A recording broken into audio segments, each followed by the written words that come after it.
Welcome to Solutions, where men come out of the shadow to testify, giving tips in manhood, honor the codes of integrity, and give out real solutions for soul survival. Today, we have on the show a driving force in this young generation's energy, a focused young man who knows his purpose, a kind-hearted and humble soul. He is goal-driven and has the makeup of DNA championship stuff. He got what winners have inside of him. Ladies and gentlemen, one of the filers from the TV show The Voice, Mr. Honey Butter himself, Camm Wess. What's going on, Camm? Hey, man. Thank you for that intro, first of all. Thank you for that. I don't know if I deserve all of that, but I appreciate it, definitely. And I cannot complain. How you doing? Hey, man, we all deserve to be celebrated. So, yes, you do deserve all that, man. You wake up and another day is no day is promised, so we should celebrate each other every day we're here. You feel me? Yes, sir. Yes, sir. So how you feeling, man? How's everything? I feel good. I feel definitely blessed to be in this position I'm in right now in life where so much is, been brought to a halt with how we have to live right now with COVID and just trying to remain safe. But, I definitely feel blessed because I've found ways, and like you found ways to keep the mission going, keep pushing forward, just like what we're doing right now. Just like all the other projects I'm working on, just trying to not let anything get in the way of the vision that we have. Absolutely. Just keep working, keep moving forward. Are you ready to answer these questions and drop these gems today? Gems, okay, I'll see what I got for you. Yeah, I'm ready. Great. All right. Are you ready to drop these gems today, sir? I'm ready. I'm gonna do my level best. All right, man. Yeah. Level best. Okay. Mm-hmm. What person meet or see that gave you the drive towards the man you are today? Who or what defined you? Sorry, one more time for me. Say again. What person did you meet or see that gave you the drive towards the man you are today? Who or what defined you? What person? Who or what? Wow. That's a good question. I would say that it's been many moments in life that have kind of altered the course of how I think or what I do. Definitely just off the rip, both of my parents were big on just molding me into the person I am today, giving me obviously my values and my drive for sure.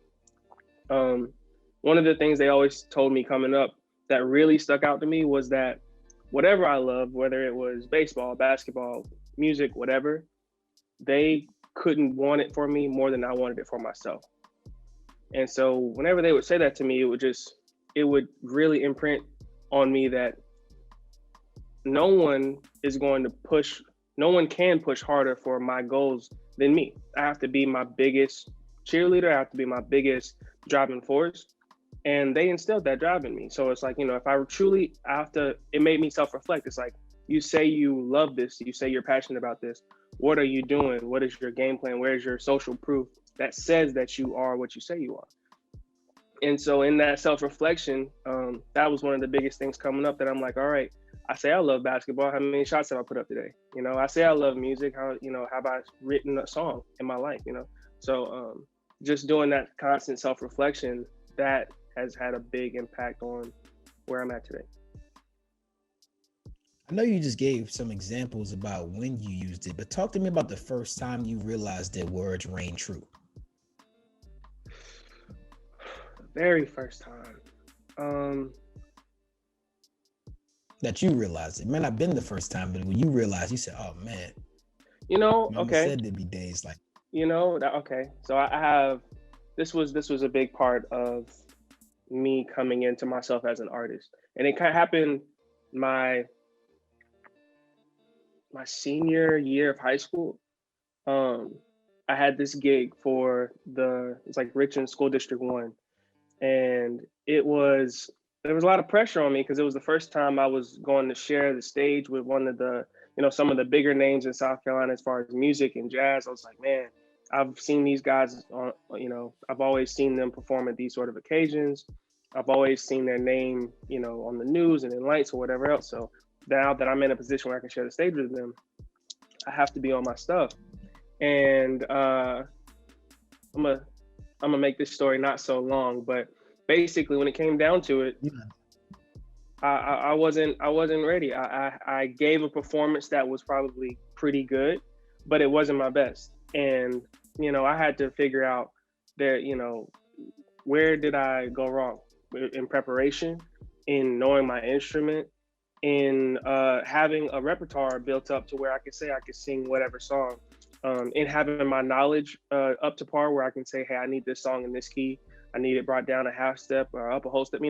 Those are all parts of music that, if you say you love it, you need to be a nerd about it. You need to be able to communicate. You need to have the jargon and you need to have the understanding so that you can apply the vocab and the jargon.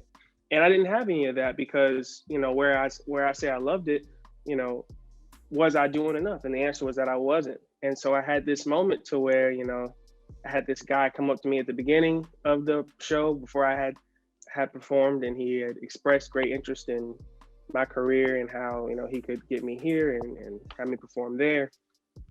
And then after the show, I didn't hear from him. And I was like, man, was it that bad a job to where, I changed his mind all the way around? And that really, it cut me deep. And like for the next couple of months, I would say, I was like, man, that was my one chance at music. That was my one chance to break into the music industry and really be a performing artist. And I blew it. And then I had to make that decision of like, all right, did you blow it? Is it a loss or a lesson, right? And so then I had to recalibrate, make sure I was getting out my content, posting as much as I could while I was in school, looking for opportunities to perform and sing, being annoying about getting in front of people and doing what it was that I said I loved. And that moment was really that pivotal moment in my my career as taking myself seriously as an artist. It was when I thought I had failed. Long story longer, I told my mom about that maybe some time ago, maybe some months ago. I was like, remember when that guy came up to the table and he said he could do all this for me, and then after I performed and it wasn't so great, he didn't come back. I was like, man, I had a real mental episode about that. Like I cried about that and I thought about that and I lamented that and all this other stuff. And she was like, he was talking, but that he was just trying to say those things because so and so was sitting at the table. She was like, it wasn't really that deep, essentially, is what she was telling me. And so, looking back on that and laughing at it now, something that affected me so deeply really had nothing to do with me in the moment, but I took it so personally. I was like, I gotta step up, I gotta get on my grind, I gotta know better, I gotta do better. And so it was just funny. It's so funny to look back at that and say that was one of the moments that really changed my approach, but it was. I understand that you had to feel the burn to make you get up and run a little faster. All of us need a kick in the butt. All of us suffer from something called procrastination. We all have a problem with procrastination. So tell me, what have you been procrastinating on and why? Oh man. Well, see, maybe about a week ago or 2 weeks ago, I could have had an answer for you. But I'm in this season right now to where I'm like, if there's something in front of me, I have to get it done right now. And that's pretty much because of all that's on my plate right now. Like I said, I'm doing all the Camm Wess stuff, the artist stuff, but I'm also back in school. And I'm also, giving music lessons, and I'm also doing this, I'm also doing that. So because of the nature of my schedule, if I do let anything slip, if I'm not waking up at 6:30, 7:30 in the morning to get my workout in before I, go to class and before I do work in the studio, if I'm not doing it, I'm gonna get, I take one day off, I'm 5 days behind now. So right now, in this moment, currently, I'm not currently procrastinating on anything, but probably about, 2 or 3 weeks ago, I was like, I don't need to get up and start working out consistently. I don't need to, post every day on social media. I don't need to write that paper tonight. I can write it the night before it's due. But everything coming together right now, I'm in this zone right now to where it's like I can't let it stack up on me. Do you think you finally found something that was worth leaving procrastination behind? Because sometimes we don't deem things worthy enough to get up, Mm, that kick in the butt, so to speak. mhm. Do you think you finally have something to hold on to that you can stand on as a man and say, hey, I can't let this go? Um, I think at this point I've seen what's possible for me in my life and in my career. And after seeing it and after living it, I know that it's not something I want to let go of. I know that this is what I want to do forever. And now I know the proper steps to make sure it's something I can do forever. And I don't want to let that go at all. This is what I've wanted to do since I knew I wanted to do anything. Even though I was always in love with sports growing up, I there in the back of my mind, I thought I was going to be the guy in the NBA that also had a record deal. Like, that's just, I always knew I was going to be singing, performing, entertaining in some way, shape, or fashion. And now that I've done it at such a national level, and I've experienced what that is like, and I continue to kind of see the benefits of putting in the hard work, what you get out of it, the return of it, and what's possible. It's like, I'm not gonna do anything to jeopardize what I feel like God has put out there for me. It's like, this is God saying, like, this is what you can be, this is what you can have. I'm gonna let you look at it, I'm gonna let you experience it, but you also have to, put in the work to continue to accomplish it. Talk to me about your goals. I want to know, what goal did you reach that was like, I can't believe I reached this goal? And I want to know a goal that you're currently chasing.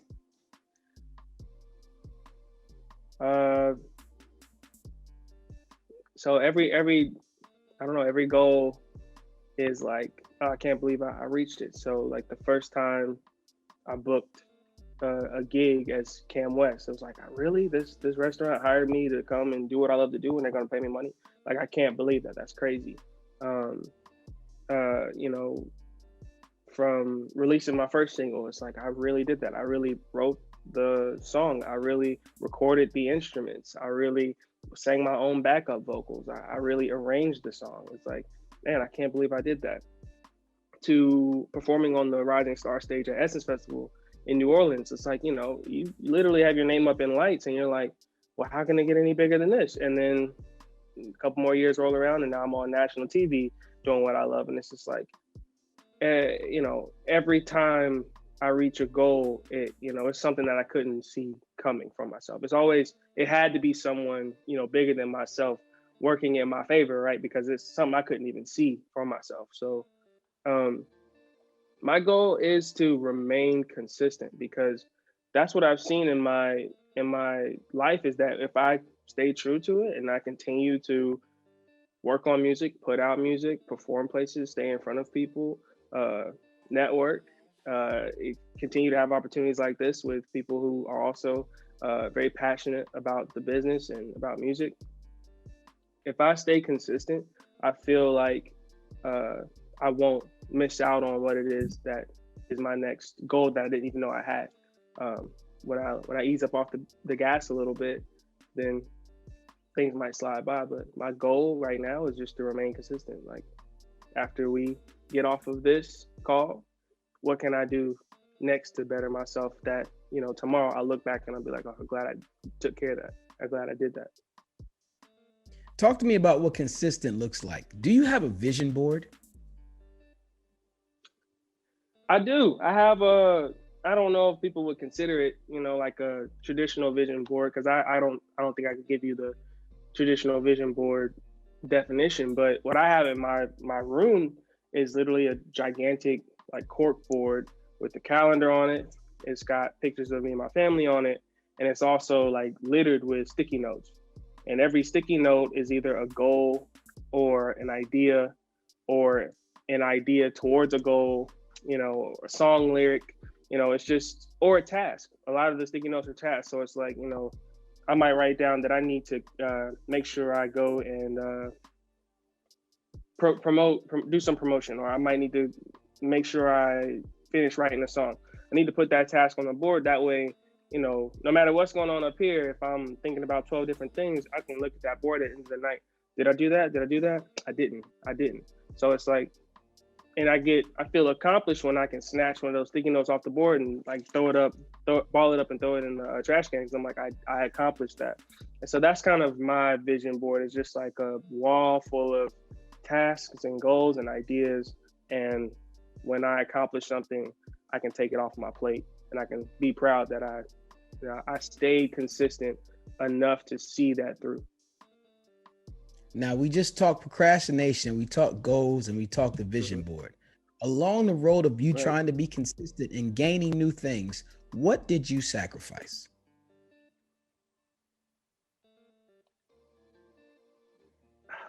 Lethargy, laziness, a certain level of comfort. And I stutter to say comfort because what I realize is that comfort is what you're used to. So when you're used to laying around all day and watching TV and eating whatever you want to eat, that's what's comfortable to you. But now that I've made this transition to, all right, what's the next thing that I can accomplish for the day? What's comfortable to me now is getting stuff done. And when I wake up and I go throughout my day and I go to bed and I haven't done, a workout, or I haven't worked on music, or I haven't done my schoolwork that I know I need to work on, that then I feel uncomfortable now that I wasn't active and I wasn't getting stuff done. And so I had to give up what I was comfortable with, what I was used to, and what was safe to me, and what was warm to me and familiar to me. I had to give that up and reconstruct what was going on mentally and say, okay, now this is what's safe for you. This is what's familiar to you now. And even the days where I had to lie to myself and say it was familiar, that's what I had to do until, for whatever reason, you just start to believe it.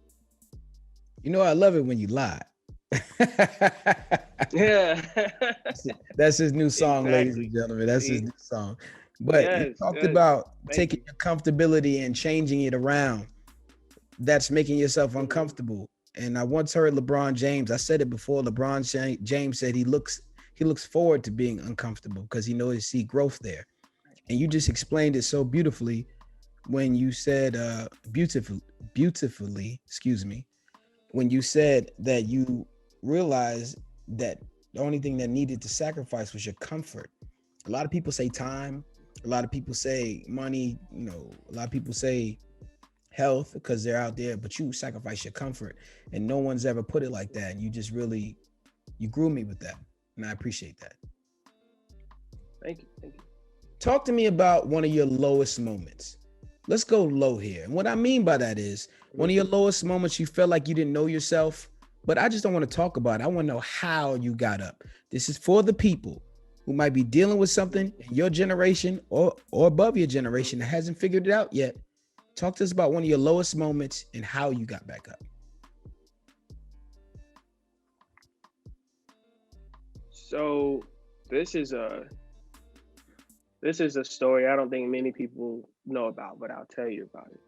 Um, I was in college. This was probably my sophomore year, and college is what college is. So it's a transformative period to where you're learning things about yourself and you learn things about other people. What is society really like when they're not in high school and there's this, everyone's an adult. What are adults really like?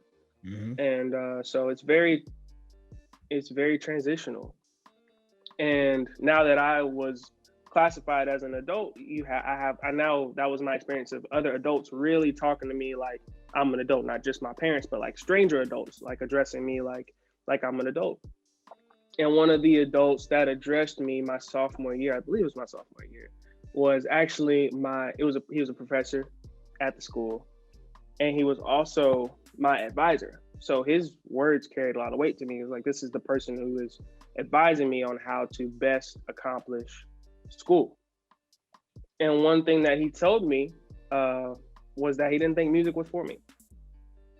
Like he was like, I'm looking at your grades and you're doing fine in your math class, you're doing fine in your English class, but your music theory class is suffering.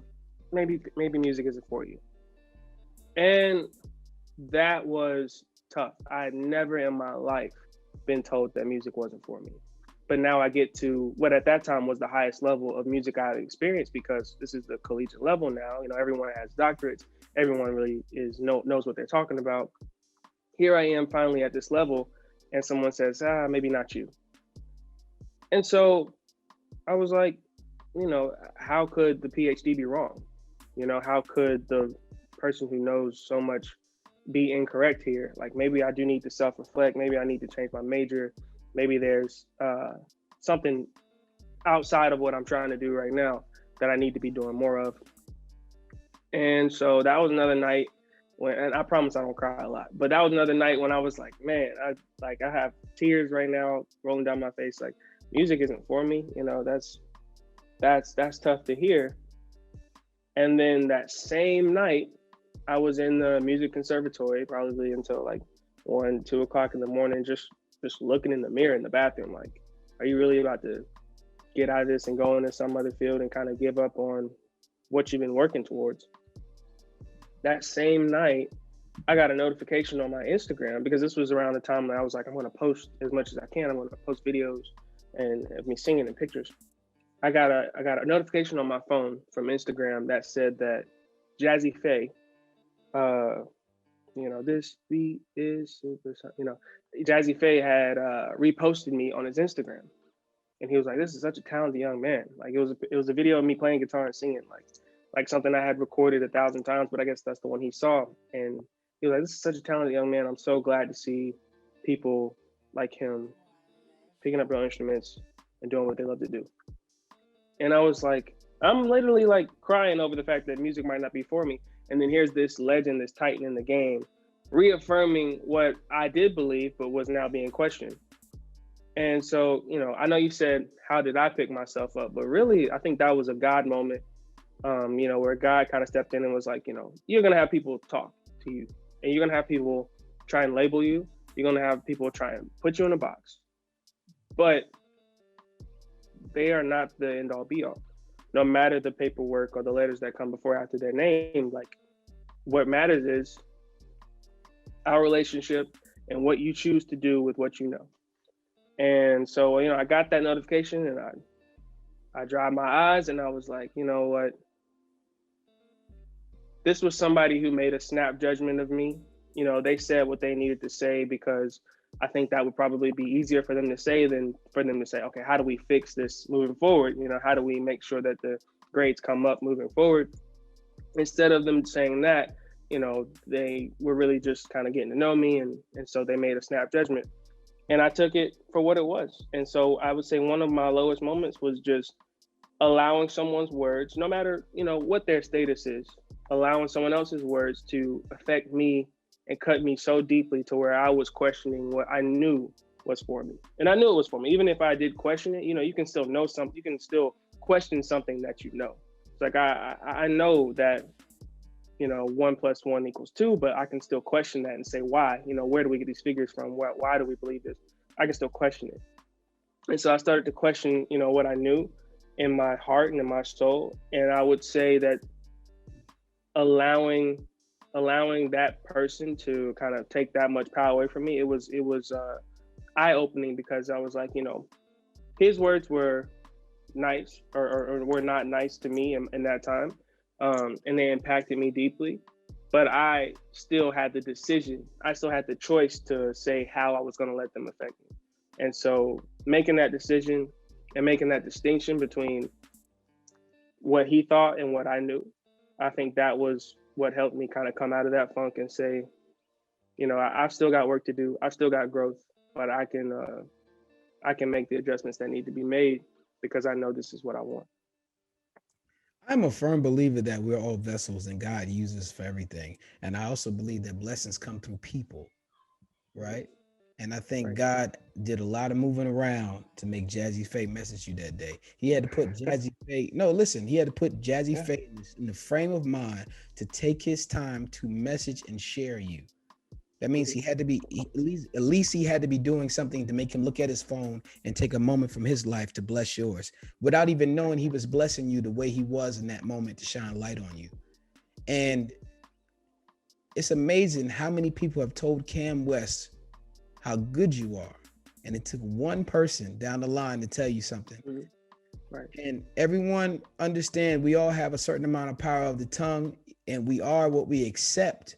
But at the same time, sometimes our defenses are not up to take it. And I'm happy that you're able to pull through from that. And Right. like everyone who's listening right now, what did that guidance counselor say to you now? Absolutely nothing. Hmm. Absolutely nothing. Never any comments anymore. So that's, Yeah, I mean, that tells you somebody was afraid to admit they was wrong. And that mhm, is not a leader in the first place. That's the first step to being a leader. Coming right. back and admitting, hey, I make a miscalculated decision on you. I was wrong. If you couldn't do that, then that's not somebody you should take advice from in the first place. Yeah. How important is to leave where you're from to develop yourself to where you're going?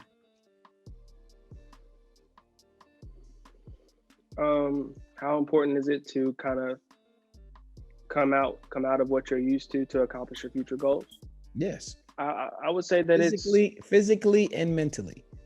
physically and mentally. I would say that it's absolutely necessary. Um I don't think that you can get great results without great change. I think that, one thing has to impact the other. And I don't think that you can do a little and expect a lot.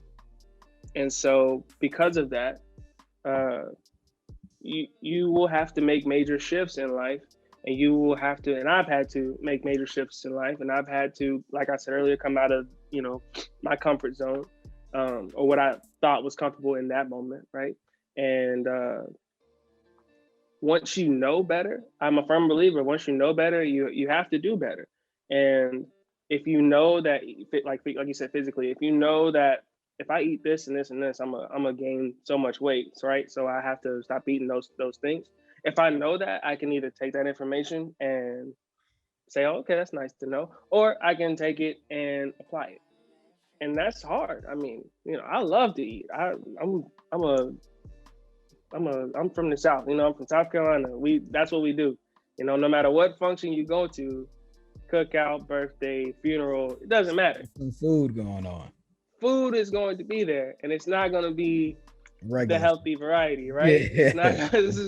It's going to be a feel good food, and so food is like ingrained in our culture down here. And so what I couldn't. I don't even think there's a bigger shift that I made um, than my approach to food and my approach to exercise. And that was one of the things that I knew as far as my brand and my who I am, that would impact my career if I didn't make that change. And I think that goes for no matter what you're trying to sell, whether your brand is you and your abilities, or if your brand is that you sell cars. If you have a fear of public speaking, but you need to get on the camera and say, "Hey, come buy these cars," you're gonna have to tackle that mountain, just like I had to tackle my mountain. And so, I think, like I said, you can't do a little and expect a lot. And so, when you want great things, you have to make great change. Talk to me about your growth after going on The Voice and going to college away from home.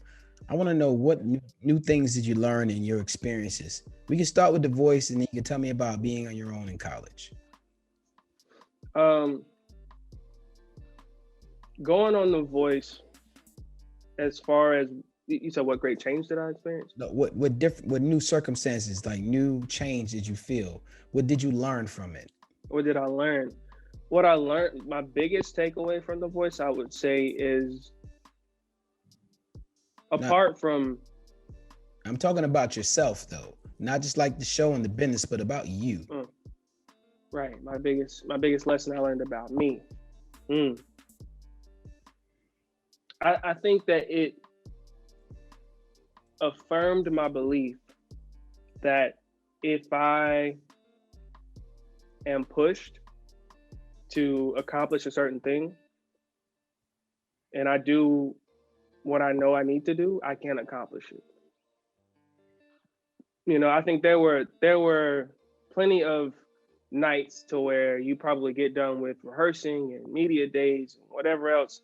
You probably get done midnight, 1 o'clock, 1:30, and then you need to be up and ready, fresh face, 6 o'clock in the morning the next day, uh, ready to go, ready to sing, and ready to be on like you got a full 8 hours. And so I learned, you know, during my time that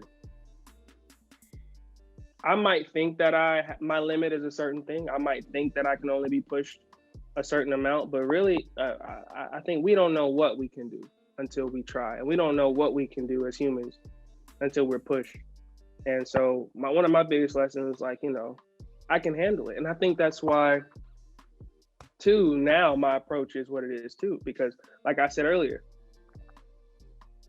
whether it's I have to get up early to accomplish a goal, I have to stay up a little bit later to accomplish a goal. I have to not just lay on the couch and watch TV to accomplish a goal. I can handle it. Tell me, how did you handle it though? I understand that you can handle it. I understand that you did it, but we want to know how. Like the moments when you had 4 hours of sleep and you knew you had to get up, what were you telling yourself? What was the recipe for your success? How did you do these things?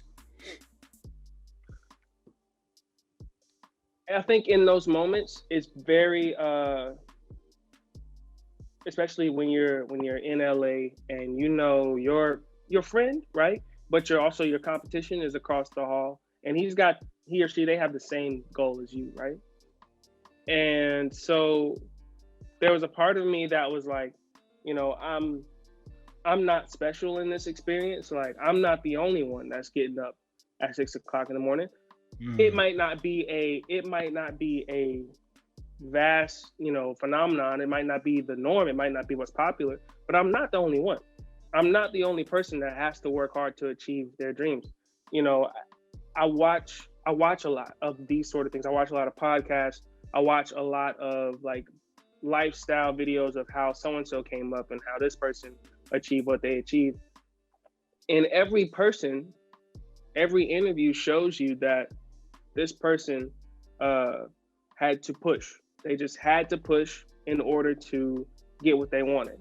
And so then I have to look at that and say, well, is that person better or more fit for that lifestyle than I am? And it kind of becomes like a competition. It's like, well, so-and-so isn't any better than me.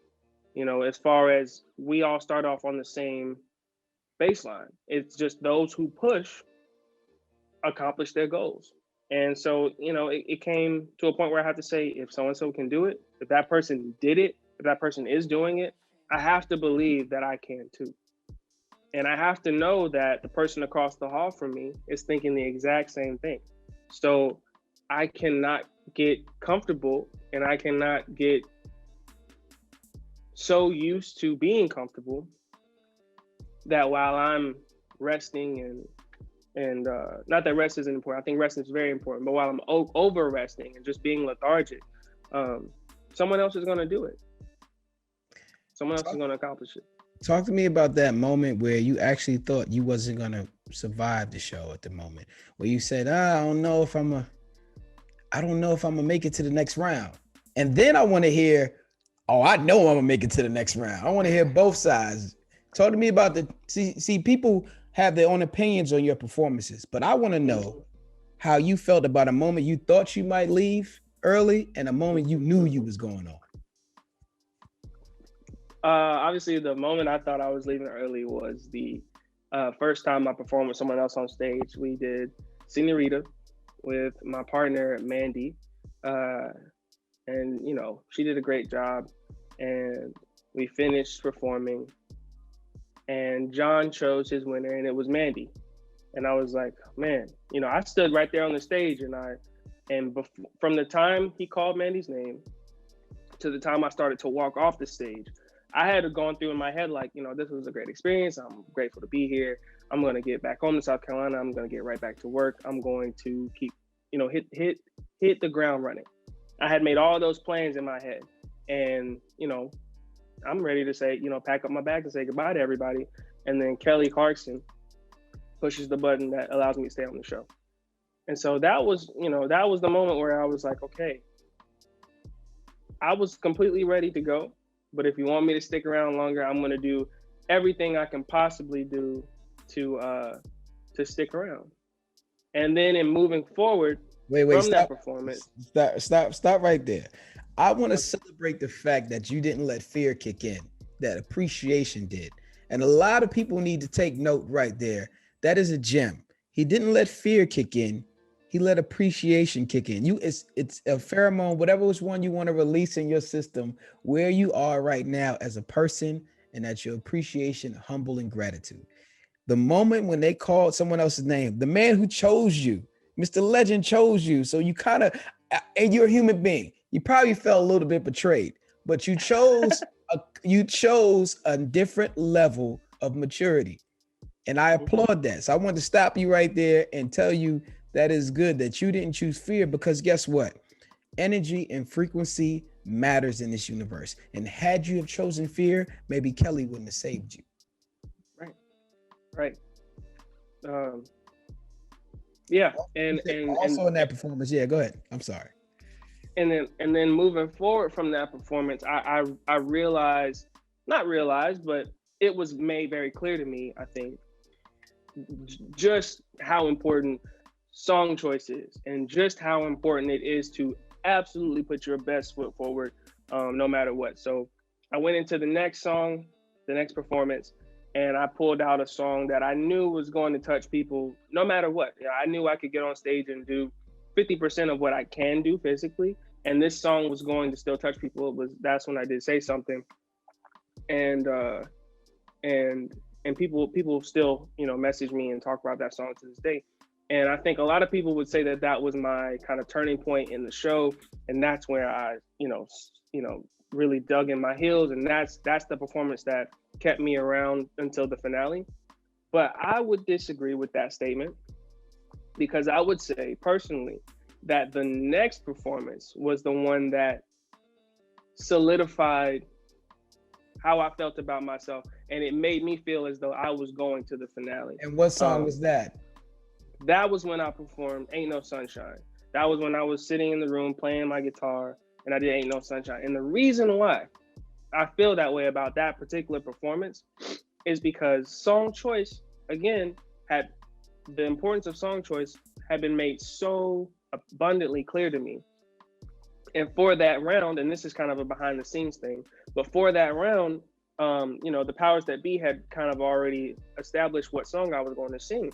And it wasn't Ain't No Sunshine. It was a different song, a song that I didn't know, a song that I had never performed. And it almost, it, well, I won't say that, but it was a song that I didn't know. It was a song that I'd never performed before. And it was a song that I knew that I would have to spend so much time arranging it and finding my rhythm and finding my key, and making so many adjustments to the song that I would never even really get to fully know the song by the time it was, meant for me to perform it. And so I had a choice to make. Do I not ruffle any feathers and I just, take the song as that they gave me, and I, do what I need to do with it? Or do I risk pushing back here, standing on my own 2 feet, and looking these people, who have so much more experience than me and so much more know-how in this, operation and how it works than I do? Do I really look these people in the eyes and say, no, like, I'm not singing that song. I'm singing this song. This is the song I want to sing. And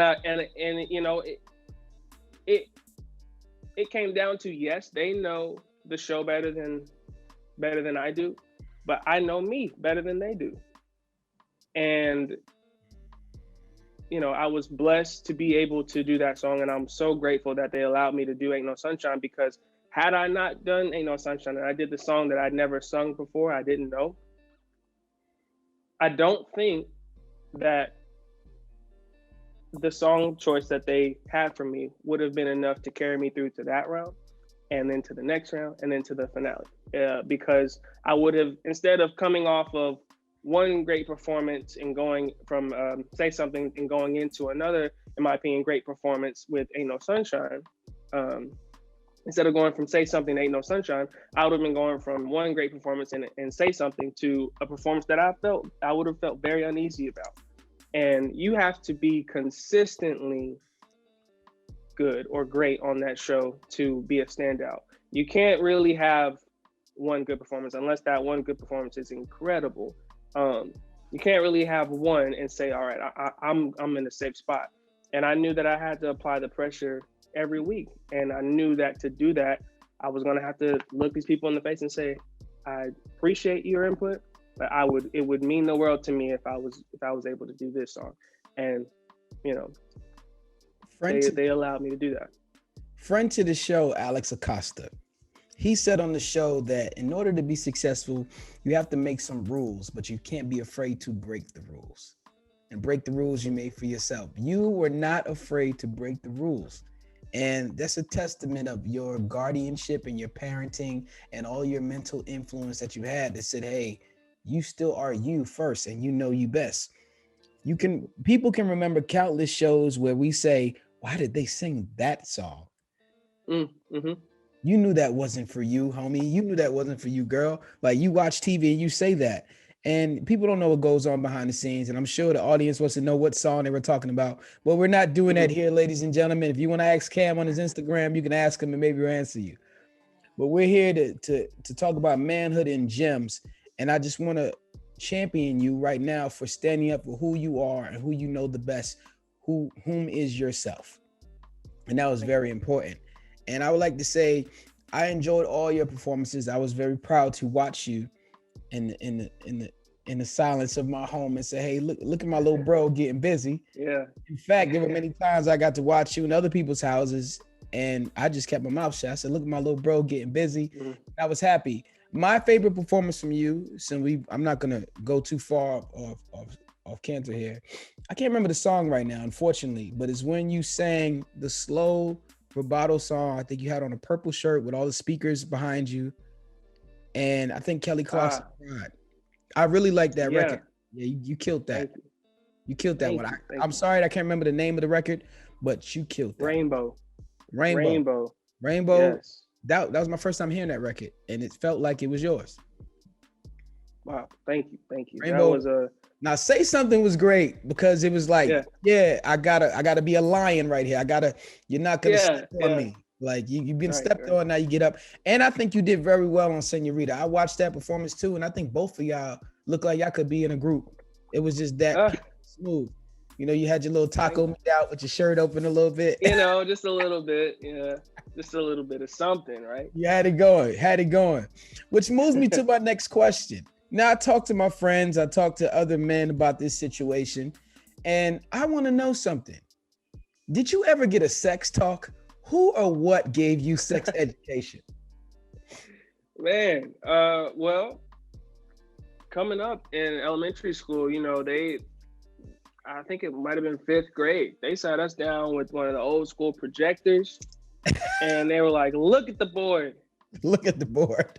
Look at the board and be scared of what can happen to you.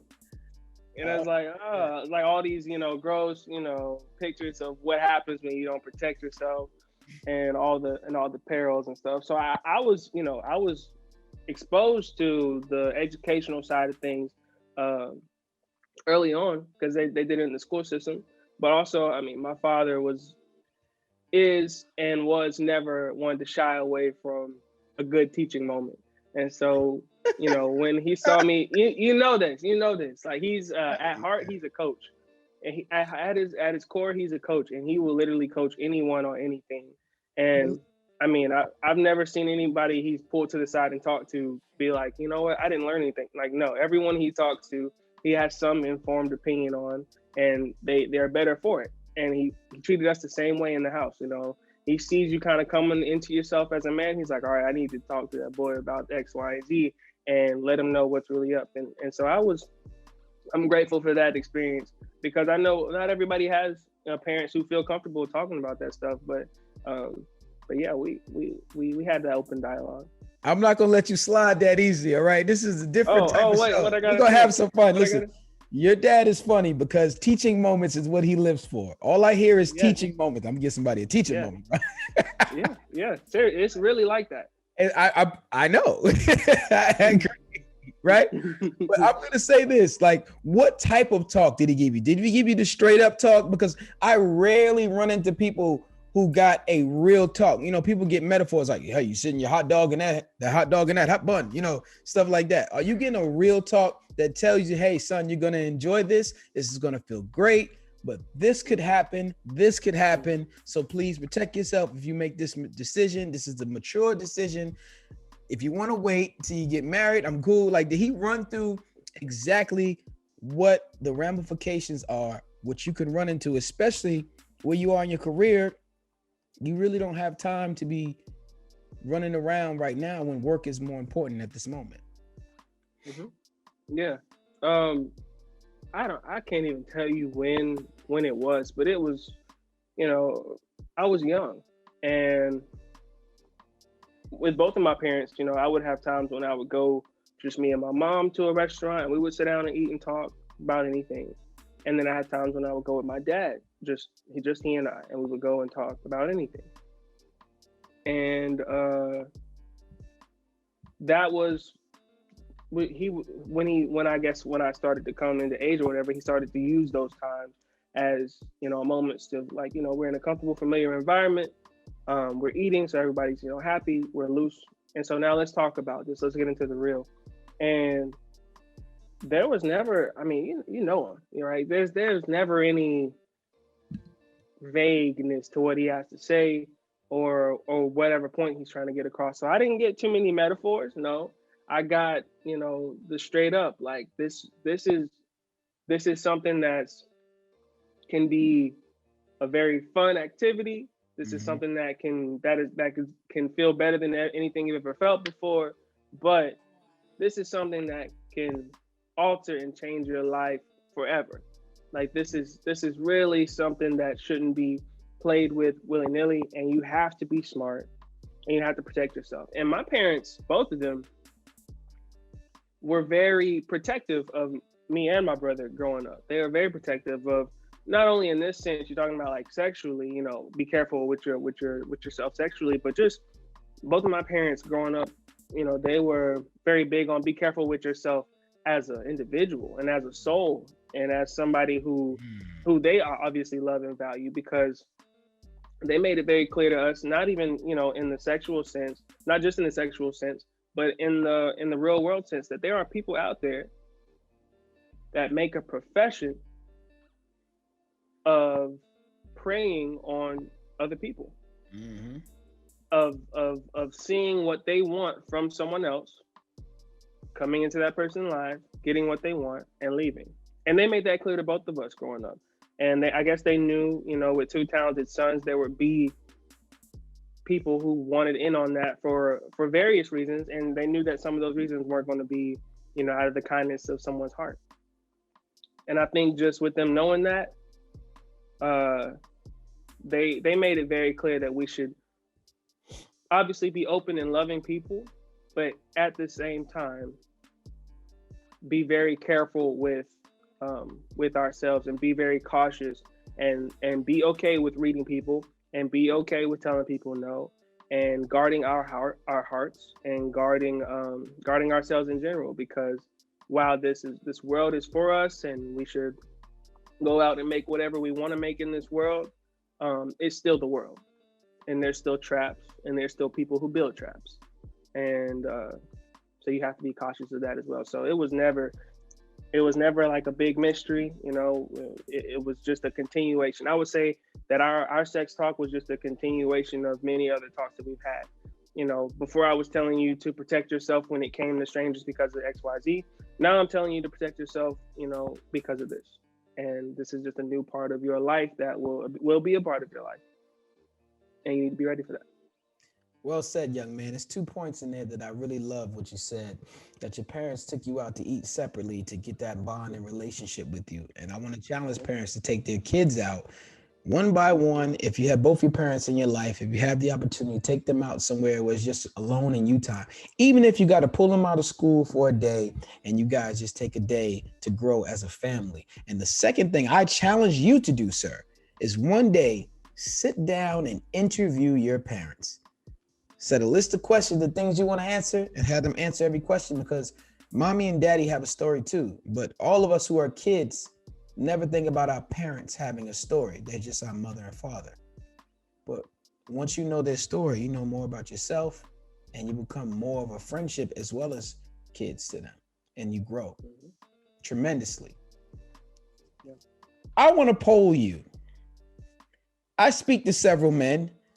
I want to know what your top criteria, your top criteria is in a woman. I want to get three things that you like in a female. But I'm going to say this, I'm going to preface this.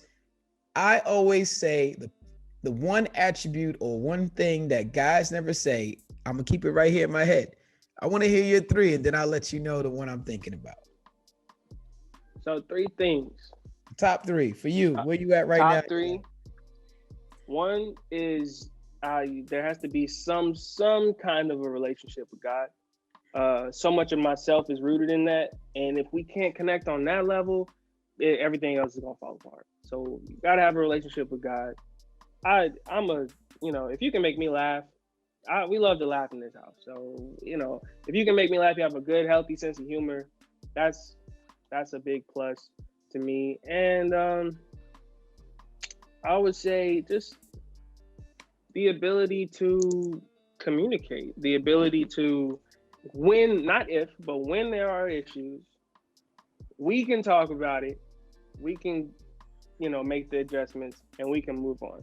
Not you and Facebook can talk about it and then we talk about it, or you and Twitter can talk about it and then we talk. No, we can talk about it and then we can move on from there. So, God, sense of humor, and talk to me. Those are great. Those are subjected towards you. There's no wrong answer for that. But I always wonder why men never say intelligence. Mm. Well, in my opinion, though, you have to be pretty smart to be funny. I do believe that. I do I believe think you that. have to have a certain level of I thought intelligence of to be that when funny. you said it because I think the most Yeah. funniest people in the world are geniuses. Right, I would agree with that. Very witty. You said communication, but how much are you trying to understand communication? Do you know what the five love languages are? Are you really trying to understand the mind of a woman or just the levels of communication you can switch dialects to be ready for anything? Yeah, I mean, like I said, we talk a lot in this house, and so you have to be ready. We might be sitting at the dinner table talking about something hilarious, and then the conversation might switch to straight up politics, and you have to be ready for any kind of conversation that might come out of thin air. And so, because of that, I would say I've had pretty good practice with, making adjustments. So, and I know about, some of the love language stuff about how some people need, affirmation, some people need to be touched, some people need this, they need that. But I'm such the kind of person. I'm of the belief that most things, are very case to case. And so when I'm talking to somebody, I'm talking to them. I'm not talking to people like them, not talking to people in their age range, not talking to people who are the same sex or gender as them. I'm talking to them. And so I want to know, like, who is you? Like what are you needing to hear, or what are you saying that's going to make our communication the most effective? Absolutely, absolutely. Yeah, man, communication is important, and you got to have different strategies to go with to adjust to changing conditions. Man, you just got to be ready to talk to people and talk on their level Hmm. or go higher to another level. Hmm. What you're doing right now is building a legacy, but don't ignore the major steps. Do you have a will or do you plan to get one? I do not currently have a will. It's funny. I was just talking to my dad about this. Um, well, he was talking to me about it. He was saying I need to get on that. Teaching. Uh, uh, and he's right. He's very correct. Correct. Um, right now, I am doing what I believe is a smart thing with my money, and what I don't save, I invest. Whether that's an investment in like a literal investment, whether it's stocks or whether it's whatever, something that's going to grow my money, um, or if it's an investment into me, into my brand, into my business.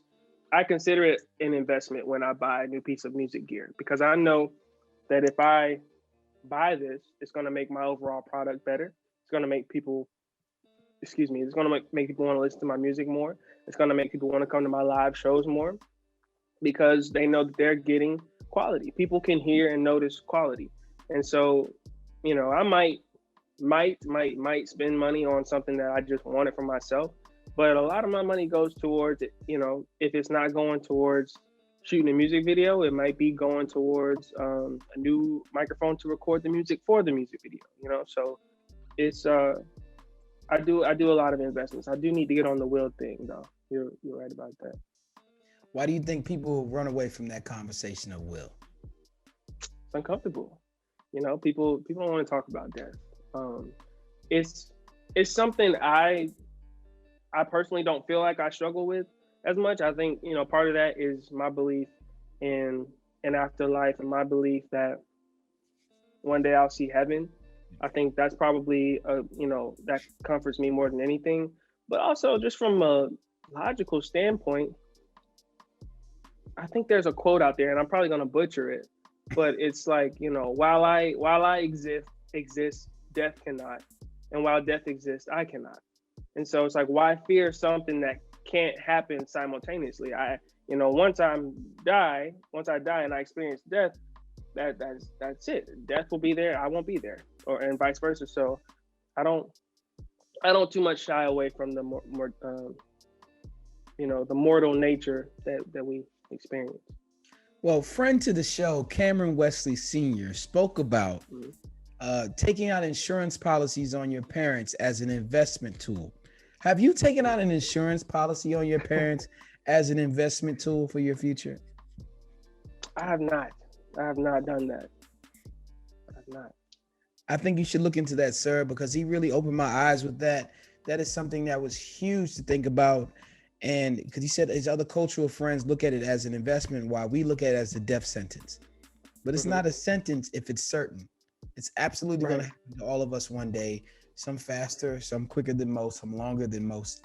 And it's not a bad conversation to have, which I know will be a teaching moment for you. Right. I want to put you in a perspective. I want to put you in a scenario. Okay. Just so you know, I'm going to need to wrap up in a little bit. Yeah. I have a 12:30 thing, a 2:30 thing, but no. So you know. We got like 3 questions left. Be over. Okay, cool. 10 minutes at the most. Cool. I want to put you in a scenario. As a husband, would you rather have a great woman or a great wife? A great woman or a great wife? I mean, is it a cop-out answer to say I want somebody who embodies both of those principles? I guess if there's no wrong answer to what you want, sir.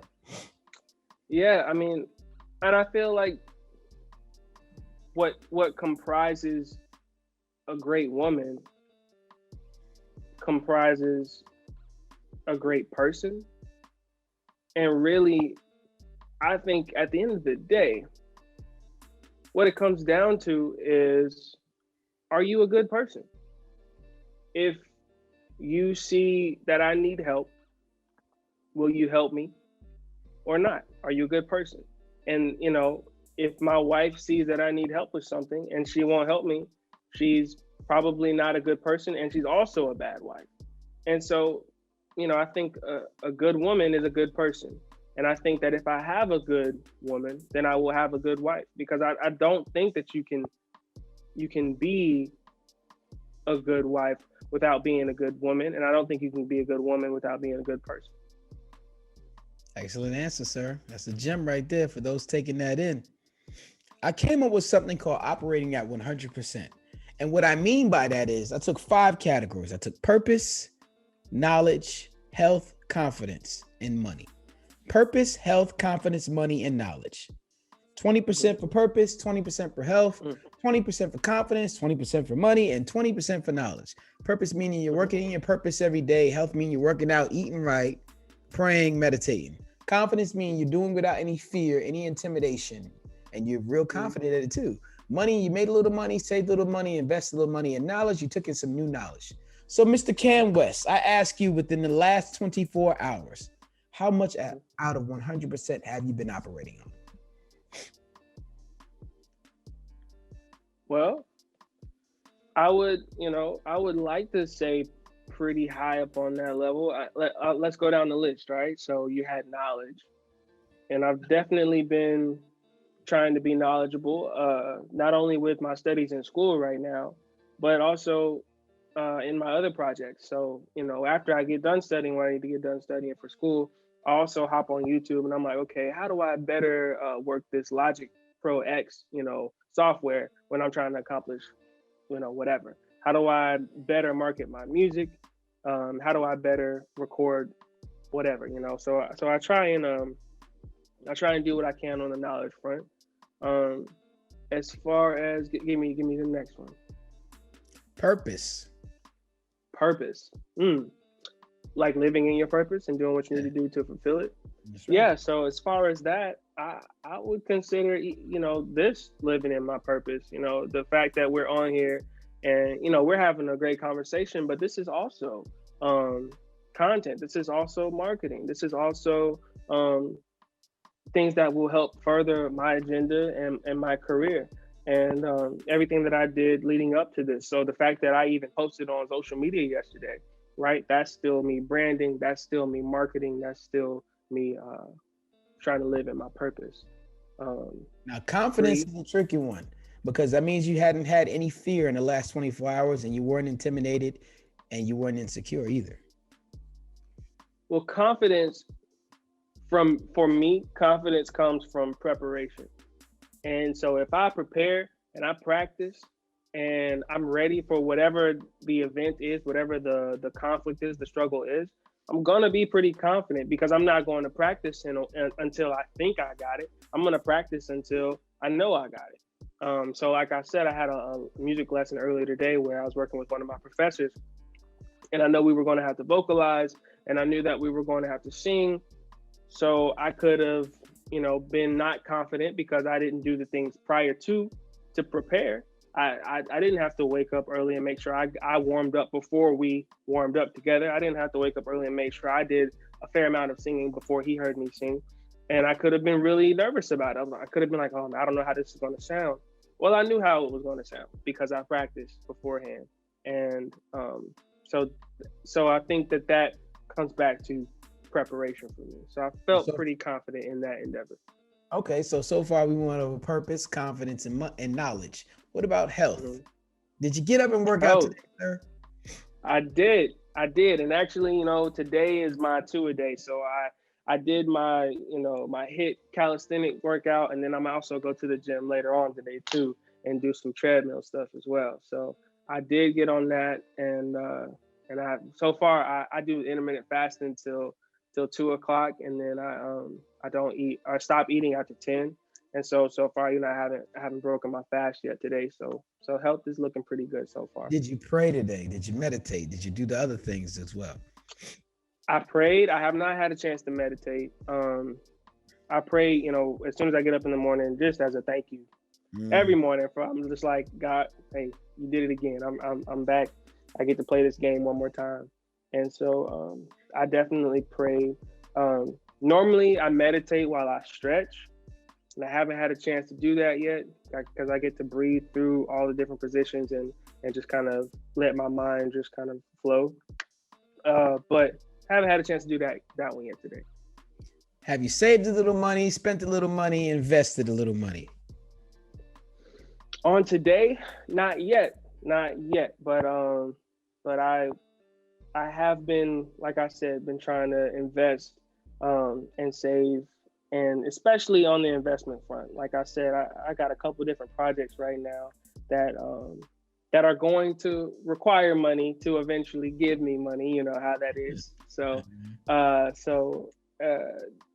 have some things in the works. Well, that sounds like you're operating at a good close to 90%. Close to. I'm proud of you, man. This is great. Thank you, sir. You are now part of the Silhouette Boys Club. It's people like you who move in the shadows to help people like me shine. Now, before you go, Mr. Camm Wess, Mm-hmm. Mr. Voice, Mr. Play the guitar instruments, I love the way you lie song. I love all the things you're doing. But we like to get a referral from you. We like to have someone who think is a grown man could come on the show and further this narrative of talking manhood. Do you have someone for us today? Name you can drop. Name I could drop to further this conversation. Let's see. Are you looking for? Hold on, let me see now. Are you I looking want for anyone you think could come on this show. It doesn't matter what race, creed, gender, or age. If they're a man, they have man experience, and they can pass on some knowledge, we want them. Mm-hmm. Okay. I would say, I don't know if my dad gave the same answer too, but I would say you probably want to interview my grandfather. Ooh, I know that's a crazy. I know that's a crazy one, but as far as you think my dad likes to teach lessons, my grandfather, God. So you got to connect. You got to connect us with your grandfather. You got to connect me with your grandfather, and tell him I want him to come on the show. I had the pleasure of interviewing my dad, and I thought it was awesome. So yeah. I want to interview your grandfather. Okay. All right. Definitely. We're going to make it happen. Now, before you go, please give any social media shout outs, any information about your EP, music you want people to know about, things you want them to check out right here, right now. Yes. Thank you for this opportunity, first off. And as a whole, not just the shout out at the end, but thank you for bringing me on to talk about my experience. Thank you for valuing my experience, enough to have me on here. I really do appreciate it.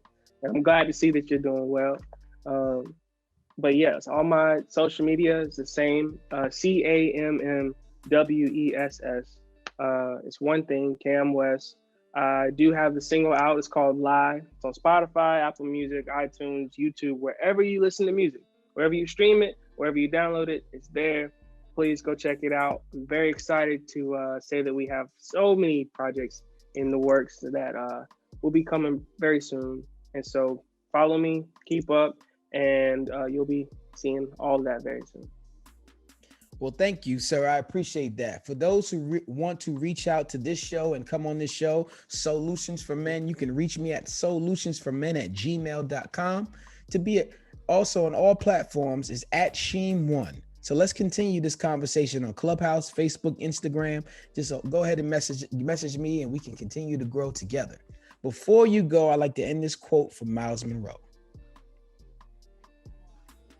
And with this quote from Miles Monroe, true success is not measured by how much you have done or accomplished. It's not compared to what others have done or accomplished. True success is what you have done compared to what you could have done. In other words, living to the maximum is competing with yourself. It's living up to your own standards and capabilities. Success is satisfying your own personal passion, purpose in pursuit of personal excellence. Question of the day, question of your life. Are you maximizing your life?